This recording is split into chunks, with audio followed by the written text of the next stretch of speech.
You open the new Gemini app, saw Fast, Thinking Pro, Deep Research, Deep Think, Canvas, VO, Nano Banana, and Lyria, and just picked whatever was on top, didn't you?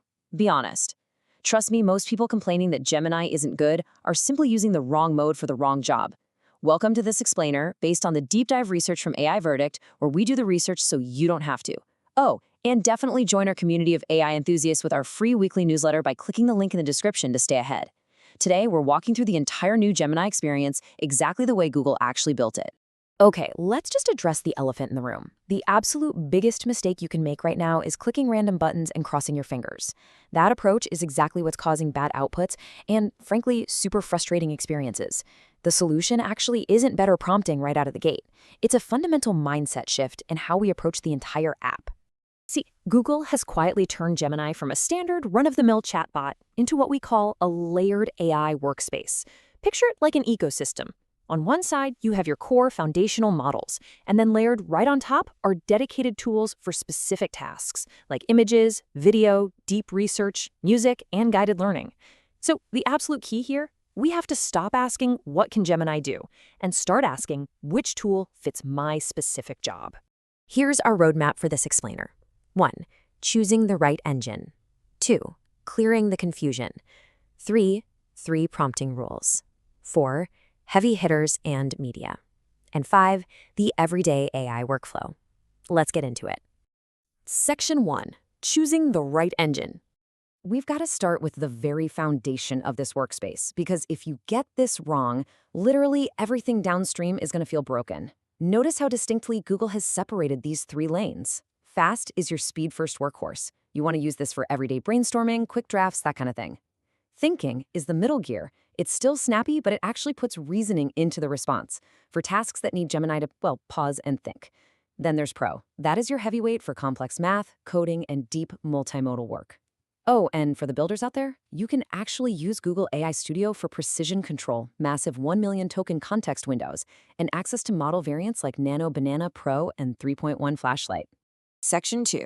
Clearing the confusion. Okay, we really have to clear up some confusing terminology that's actively tripping up almost everyone. Once you get this, the app suddenly feels like a deliberate system instead of a random mess. Listen to these 3 completely different tools. First, thinking. That's just a normal app mode for everyday reasoning. Simple enough. But then there's Deep Think. This is an experimental, high-end reasoning mode for AI Ultra users that can literally take minutes to respond.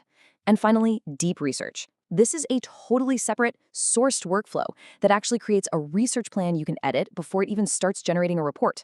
So 3 different names, 3 completely different jobs. Section 3. 3 rules for better prompts. Now that we know what engines we're driving, let's talk about the steering wheel. We're looking at Google's official documentation for Gemini 3 here, and it actually contradicts years of old-school prompt engineering advice. These 3 counterintuitive rules will instantly upgrade your output quality. Rule 1, be direct. Drop that whole act as a senior expert in marketing theater and just ask it like a smart colleague. Rule 2, context first, ask last. Put your PDFs, code, or documents at the very top of your prompt and your actual question at the absolute bottom. Rule 3, specify your output format. Ask for bullets, a table, a JSON object, just so you don't get a giant, frustrating wall of text. Quick pro tip for you. For complex reasoning, leave the temperature at the default of 1 and chain your prompts. Gather, refine, format, and then export.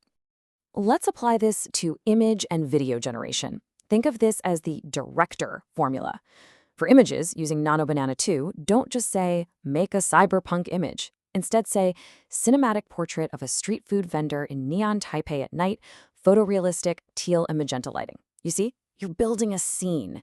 And for video generation using VO 3.1, which creates 8-second clips, you need to define your camera angle, motion, and lighting. You are directing scenes now, not just throwing casual text prompts at it. And remember, you don't have to start from scratch. You can upload your own images and edit them or combine them directly in the tool. Section 4, heavy hitters and media. Let's move outward from the core engines and explore these specialized outer layers of the workspace. These are the tools that truly elevate Gemini from a simple chat window to an absolute powerhouse. Honestly, I genuinely believe Canvas is the single most underrated tool in the entire app. It shifts the paradigm completely from responder to collaborator.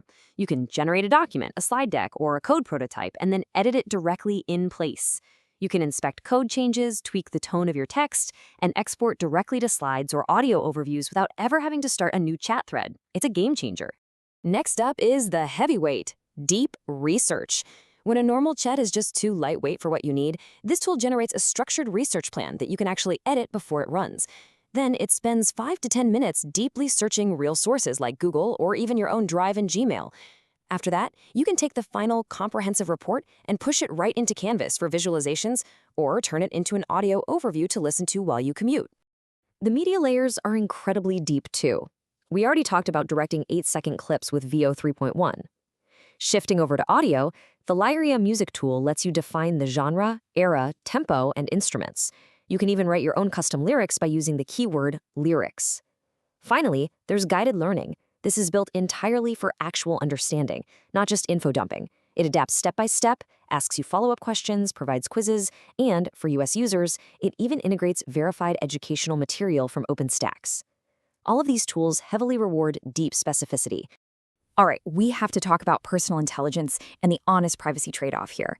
Connecting your Google Workspace, Photos, and YouTube allows Gemini to beautifully tailor results specifically to you. It's super convenient, but Google plainly states that data from connected apps might be used to train models, and human reviewers could potentially read that connected data. So, my recommendation, enjoy the convenience for everyday stuff, but absolutely use the temporary chat feature for any sensitive brainstorming. It disables connected apps and isn't saved to your history. Now check out this number, 5,000. This is an incredible sleeper feature. You can import an entire GitHub repository with up to 5,000 files and 100 megabytes directly into a Gemini chat on desktop to explain code or debug.